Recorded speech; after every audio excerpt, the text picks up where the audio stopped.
Bon, alors en tous les cas, vous venez nous voir aujourd'hui en mode Sherazade, vous allez nous faire découvrir le Maroc. Alikoum salam Valérie. Vous voyez, je me suis entraînée. Hein. Lorsqu'on pense justement au Maroc, on est obligé, en première instance en tout cas, de penser à ce fameux thé à la menthe. Le thé unique là-bas. Unique, effectivement. Le thé à la menthe est effectivement un classique incontournable du Maroc, hein, que vous ayez chaud, que vous ayez froid ou tout simplement soif. Eh bien, c'est la solution à tous les inconforts. Mais pour ajouter un plaisir plus particulier à ce thé traditionnel, je vais y arriver, je vous propose d'aller le déguster dans les villages berbères du Haut Atlas, en fait, vers les sommets du Djebel Toukbal, où vous avez en fait une vue vertigineuse sur la vallée. Donc vous avez une vue féerique tout en dégustant votre thé et les herbes sauvages qui rendent ce tea time unique. Et vous allez même pouvoir découvrir un thé à l'absinthe sauvage, donc c'est l'occasion de découvrir ça, dans une igrème qui est une petite maison en pierre épisée, tandis que les petites vaches et chèvres bêlent autour dans la cour. Donc c'est tout un programme. Et vous vouliez nous parler d'une ancienne ville espagnole, hein? Exactement, il s'agit de Sidi Ifni, en fait, qui est une des plus séduisantes villes du sud du Maroc, qui possède en fait autant de charme qu'Essaouira, mais sans la foule, donc c'est pas négligeable.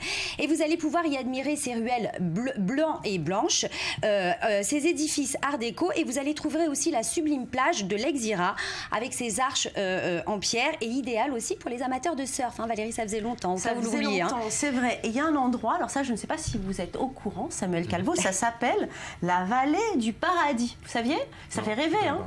Ça fait rêver. En fait, dans les années 60, en plein Power Flower, eh bien, les hippies avaient massivement investi cette vallée qui porte depuis le nom de Paradise Valley. C'est un endroit sublime. En fait, c'est à 1 heure de marche au milieu de la forêt, mais ça vaut quand même le détour.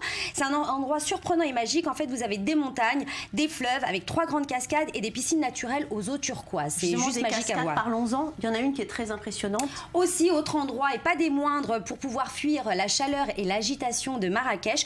Je vous propose de passer une journée aux cascades d'Ouzout qui se situent à 38 km d'Azilal dans le Moyen Atlas et qui sont parmi les plus beaux sites du Maroc. Et vous allez forcément tomber sous le charme unique de ce lieu magique.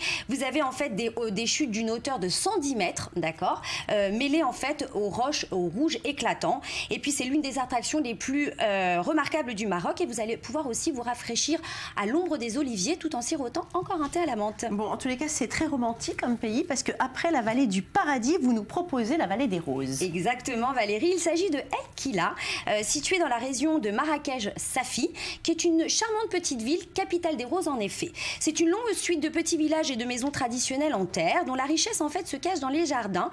Invisibles de la route, ce sont les rosiers, dont l'odeur se propage partout au mois de mai, quelques jours avant la récolte. En fait, c'est une région qui est très prisée aussi pour la fabrication de ces produits à base de roses. Vous avez des crèmes de roses, de l'huile de rose, exactement, très célèbre. Voilà, qui sont commercialisés, mais El Kila est surtout connu pour son festival des roses. Alors là, c'est génial, c'est tous les ans au mois de mai, c'est un événement qui est de plus en plus connu à travers le monde, qui fête en fait l'arrivée des roses des vallées.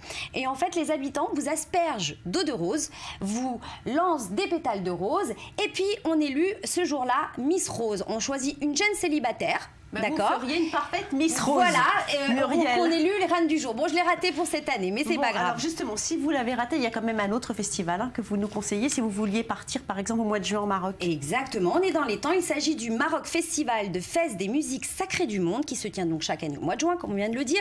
Et cette année, il se déroule du 6 au 14 juin, et en fait, qui est devenu en fait un événement majeur de la scène musicale internationale. Et en fait, ce festival a pour ambition de mettre les arts et la spiritualité au service du développement humain et sociétal, du rapprochement entre les peuples et les cultures.